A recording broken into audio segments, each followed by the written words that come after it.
some of the specialized training that's evolved over the time since you, I guess, started? Has it changed with technology? Has it changed with some of the current events in the world? Well, I think that's kind of an interesting question, right? So the character of war never changes.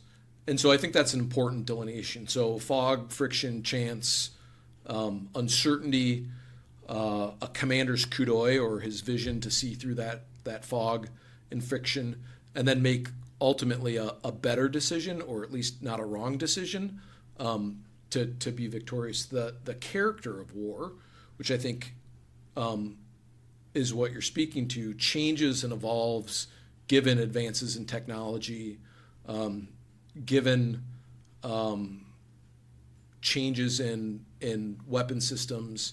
I mean, it's pretty clear in the Ukraine conflict now, the lethality and capability of the first-person drone pilots that are operating in a way that allows them to match the Russians' asymmetrical advantage in terms of firepower and men with fairly inexpensive, very capable drone systems.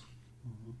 So what does that mean for training? Well, when the U.S. military was forward deployed in Iraq and Afghanistan, we quite literally owned the night, owned the air, and so from an infantryman's perspective, you weren't listening for the buzz of a drone or the sonic boom. You didn't of think it. anyone was looking over your shoulder, yeah.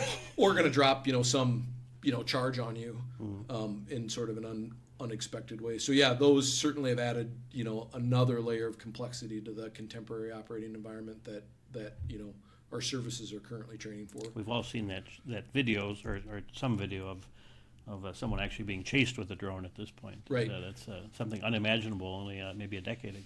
Yeah. Maybe even 2 years ago. 2 years ago. Yeah. I mean, they would loiter, right? Like some of the military grade drones would loiter and be able to target specific individuals with munitions, but it certainly isn't. That's evolved to a group of men in a room flying a fiber optic drone, right? Something that doesn't require wireless communication and chases an adversary through the woods with a drone, quite literally. Amazing stuff.